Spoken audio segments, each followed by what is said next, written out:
E o mega crossover entre Eternos, X-Men e Vingadores não chama juízo final à toa. No número 2, começam os julgamentos. Começa o julgamento do grande experimento que é a Terra, pelo Celestial Progenitor. Ironicamente, um Celestial criado por Vingadores, Eternos e X-Men.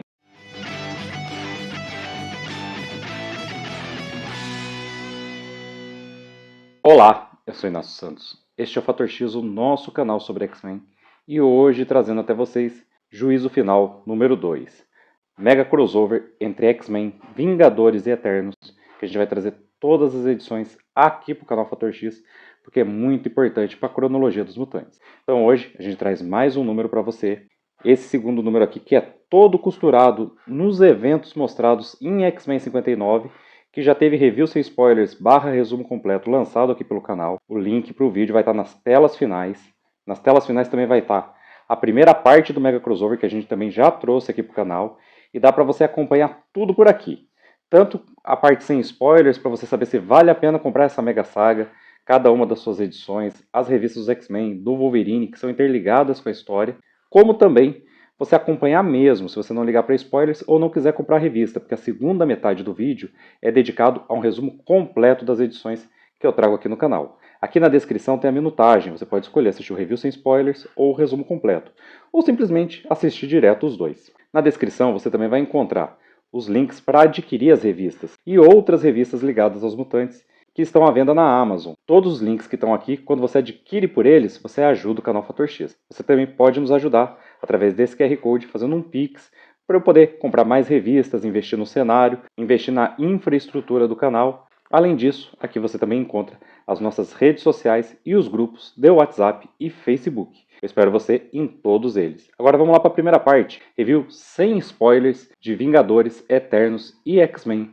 Juízo Final, número 2. Essa edição custa R$ 29,90, tem 96 páginas, contém no seu interior Morte aos Mutantes 1 e 2 e Dia do Julgamento 3 e 4. Duas das minisséries paralelas que estão saindo lá nos Estados Unidos, melhor, que saíram já nos Estados Unidos, contando que aqui a gente chama de Juízo Final, mega crossover entre Vingadores, X-Men e Eternos. Então aqui, gente, a gente tem mais uma edição bem legal.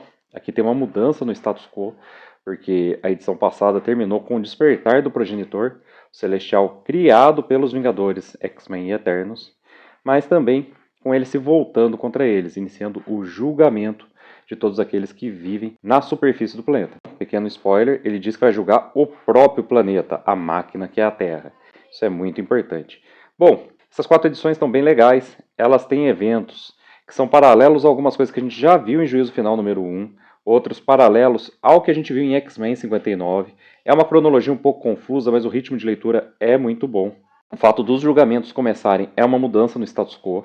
Depois tem uma outra mudança na organização dos próprios Eternos, que estavam em guerra com os mutantes. E a gente tem muito dos bastidores dessa guerra. Além de uma revelação importante, que eles até dão certo destaque, mas que dentro da trama toda você pode deixar passar batido. Mas é da relação de Deviantes com X-Men. Essa foi a relação mais concreta que eles estabeleceram até agora na cronologia mutante. Eu gostei muito, desde que eles voltem a explorar, desde que eles sigam adiante com isso, deem-nos explicações, mostrem os Celestiais, linkem isso com a origem dos mutantes. Sei que essa entra pro rol de falas enigmáticas que eu trago aqui no Review Sem Spoilers, mas não tem jeito. Explicar qual é a relação entre as duas raças é dar um spoiler, então só no resumo completo. Agora, olha, estou recomendando a minissérie, número 2, tá tão bom quanto teve o primeiro, gostei demais. Vamos esperar que mantenha essa qualidade até o número 4. Agora vamos lá para o resumo completo. Morte aos Mutantes, número 1, mostra o ataque que a gente já viu acontecendo em Krakoa, no número 1 de Juízo Final, em X-Men 59, agora pelo ponto de vista dos Eternos. A gente vê a hora que o Druig dá a ordem, que ele mobiliza a Unimente contra os mutantes, e em seguida isso a gente vê outros eventos pela ótica dos Eternos. Então, por exemplo, a construção do Celestial Progenitor, a criação dele, ele precisava ter uma mente, ele precisava ter uma base da mente, em que pese que os padrões gerais, eles já disseram, tiraram da mente de Tony Stark, eles foram coletar memórias que os Deviantes têm do ataque que os Celestiais fizeram à Lemúria. Para isso, os Eternos, na preparação para a criação do Celestial Progenitor, desceram até a cratera onde os Celestiais aterrissaram. Aterrissar é pouco, né, para destruir Lemúria. Lá, um eco do passado persiste. A gente vê vários Deviantes revivendo o momento de sua morte, sua execução pelos Celestiais. Isso está em constante looping temporal, são como se fossem espíritos. E Cersei e Tena coletam essa informação para ter uma base para criar o novo Celestial, que é o Celestial Progenitor, que já aconteceu no número passado, a gente está vendo um evento paralelo. Outro evento paralelo é paralelo aos eventos que foram mostrados em X-Men 59. Se trata de como esse mesmo grupo de Eternos conseguiu permitir que os X-Men chegassem até o arsenal de Uranus. O Icaris falou para Jean Grey, via contato telepático, que ele tinha que eliminar algumas ameaças para que eles pudessem se teleportar diretamente para o arsenal, porque apenas Eternos poderiam entrar lá. E aí a gente vê essa missão, vê os Eternos fazendo isso, vem que eles aproveitam, inclusive, nocautear as Uras, que faz parte do esforço da segunda mobilização do Onimente contra os telepatas. Ele está inclusive lutando diretamente com o Xavier quando ele é derrubado pelo Icaris. E eles são bem sucedidos em sua invasão. Destroem todas as defesas, o que vai permitir que os X-Men entrem, destruam o arsenal de Uranus e permitam que os Krakoanos derrotem os sortilégios e estavam se alimentando desses equipamentos. No finalzinho de Morte aos Mutantes, com sua visão de calor, Icaris entalha uma parede. Morte aos Eternos. Juízo Final 3 vai trazer mais bastidores de um evento mostrado na revista X-Men 59, nesse caso, o ataque dos X-Men ao Celestial Progenitor. A gente tinha visto em X-Men 59 que o Sinistro contatou telepaticamente Sina e eles combinaram uma mentira, que era dizer para os X-Men que não haviam riscos, Sina já tinha visto o futuro, não haviam riscos em atacar o Celestial Progenitor, quando na verdade tanto Vingadores quanto Eternos já tinham chegado à conclusão que era muito provável que a destruição do Celestial arrasasse o norte da Europa. A gente vê inclusive essa discussão acontecendo entre Vingadores e Eternos. O Phastos, aproveitando uma deixa para avisar o Tony Stark que se for possível destruir o Celestial com segurança, ele deve fazê-lo, independente do que os Eternos disserem.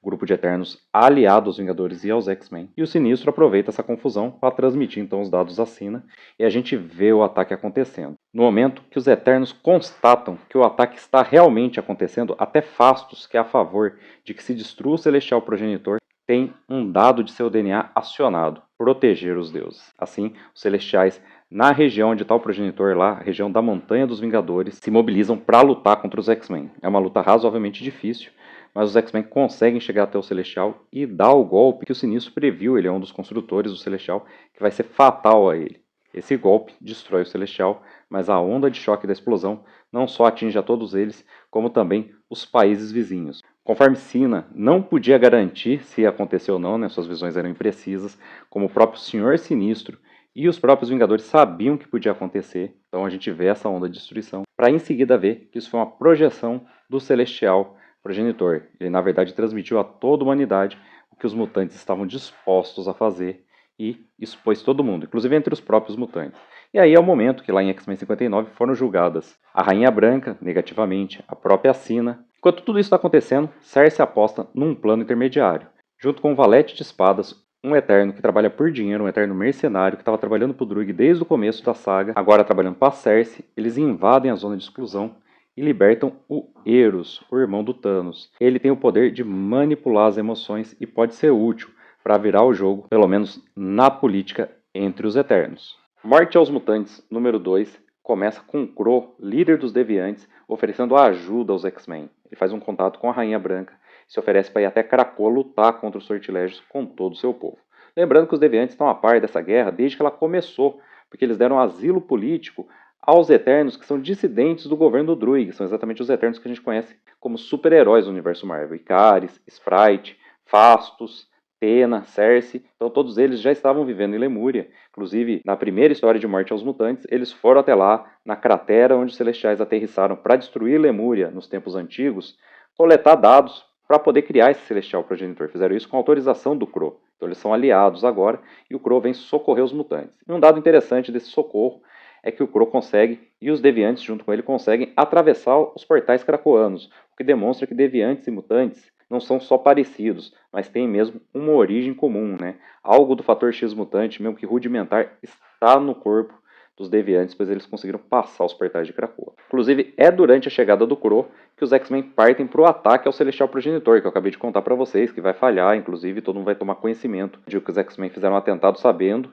Na verdade, eles não sabiam, só a Sina e o Sr. Sinistro sabiam, mas que a humanidade vai achar, sabendo que isso oferecia risco a vários dos países da Terra. Então os X-Men partem para fazer esse ataque E a gente vê que eles só conseguiram fazer isso porque os deviantes ficaram combatendo os sortilégios. Inclusive o Crow toma uma medida bem antiética para garantir uma trégua curta. Ele pega um dos próprios deviantes que sofreu muitas mutações, ele próprio é um excesso de deviação em si mesmo, e arremessa o cara preso numa jaula com jatos para atrair os sortilégios para longe, porque ele sozinho tem tantas mutações que atrai mais os sortilégios do que o exército de deviantes que está nas praias de Krakoa. A revista também mostra que os sortilégios são eternos, que realmente têm personalidade, apesar deles ficarem trancados só usados em tempos de guerra, porque uma das eternas que compõe as fileiras dos sortilégios está em contato telepático, mecano-telepático, porque ela está se comunicando através da internet, com uma humana normal, falando sobre literatura, várias coisas, tentando absorver tudo que ela perdeu, porque ela ficou mais de 1000 anos presa, esperando uma outra guerra dos Eternos. Então a gente vê que eles têm consciência, têm inclusive hobbies, amores, paixões. Morte aos Mutantes também vai mostrar o despertar do Celestial Progenitor e Ikaris tentando em uma audiência com ele convencê-lo a destruir os Eternos, inclusive ele, porque ele diz que eles são obsoletos. E em seguida a isso, nós já vemos o Celestial Progenitor iniciar o julgamento de alguns dos Eternos. Vemos que Phastos, que tentou matá-lo, é inclusive aprovado, em que pese que para ele ser julgado, os outros Eternos ficam sabendo do plano de Phastos, e isso cria uma pequena confusão com Tenna. E por fim, essa edição mostra também que após ser libertado pelo Valete de Espadas e por Cersei, Eros ainda procurou Suizan, sua mãe, mãe de Thanos, para conversar com ela antes de deixar a zona de exclusão e iniciar a disputa pelo controle da Sociedade Eterna, que é na próxima edição encadernada nesse volume.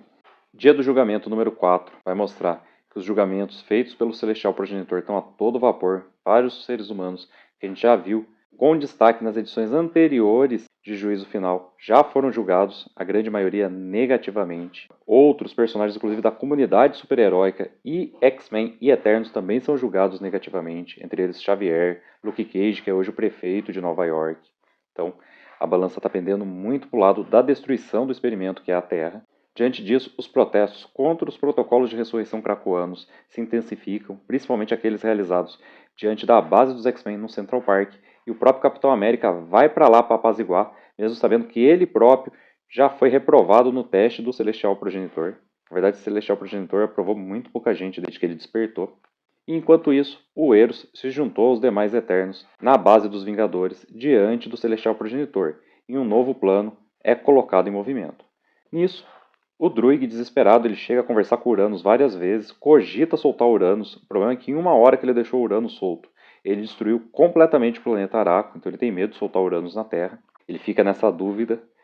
Ele faz mais um ataque com a Unimente até os mutantes. O Ikaris usa sua telepatia para fazer os mutantes entrarem dentro da Unimente. E aí, nesse momento, ele conta que a Unimente não é só uma arma, não é só um momento em que todos os Eternos se juntam para atacar os inimigos, mas é também um instrumento da democracia eterna, e que através da Unimente são eleitos os Eternos primordiais, cargo no qual o Druig está agora, que já pertenceu às Uras, já pertenceu a Cronos. O Ikaris exige uma nova eleição para Eterno Primordial, e o candidato dele é o Eros. Só que os mutantes, infiltrados dentro da Unimente, graças aos seus telepatas e a ajuda de Ikaris, votam também. E todo mundo vota junto em Eros, ganhando a votação. O Druig perde seu cargo com essa manobra, e o Eros, é claro, vai cessar o conflito. Inclusive, logo assim que ele se torna o Eterno Primordial, ele já tenta uma audiência com o Celestial Progenitor, que fala, olha, agora tudo que vai mudar, eu que vou reger os Eternos, a gente vai conduzir a Terra para o caminho certo. Enquanto ele está se preparando para fazer isso, o Druig, desesperado, solta Uranus, só que também ele dá de cara com o Magneto e Tempestade, que querem se vingar do ataque que ele fez, da destruição completa praticamente do planeta Araco, mostrado em X-Men 59. E aí o cara não tem chance nenhuma, é arrebentado pelo Magneto e volta rastejando para a zona de exclusão. Infelizmente, esse é o esforço que restava ao mestre do magnetismo. Ele não consegue manter o coração magnético que ele criou em X-Men 59 para sobreviver, porque o Uranus arrancou o próprio coração do Magneto na edição de X-Men durante o ataque a Araco. Então ele morre nos braços de Tempestade. Lembrando que o Magneto está disposto a não passar pelos protocolos de ressurreição krakoanos. Por fim, na audiência do Eros, com o Celestial Progenitor, o Celestial nem responde às demandas do Eros, suas promessas sobre eles se tornarem melhores no futuro. Ele já fez todo o julgamento que devia. E, na verdade, o planeta Terra não passou. Inclusive, o próprio planeta que é senciente, a máquina dos Celestiais, também não passou. E aí, começa uma chuva de fogo. Várias pessoas, civis normais, morrem diante do Capitão América, que consegue se proteger com seu escudo. e isso começa a acontecer no mundo inteiro. E esse foi o vídeo de hoje do canal Fator X. Espero que você tenha gostado. Se você gostou, aproveite e curtir o vídeo, se inscrever se ainda não é inscrito, ativar o sininho para receber as notificações e, com as notificações ativas, volte para os nossos próximos vídeos. Eu espero você de volta para todos eles. Então até lá e um grande abraço!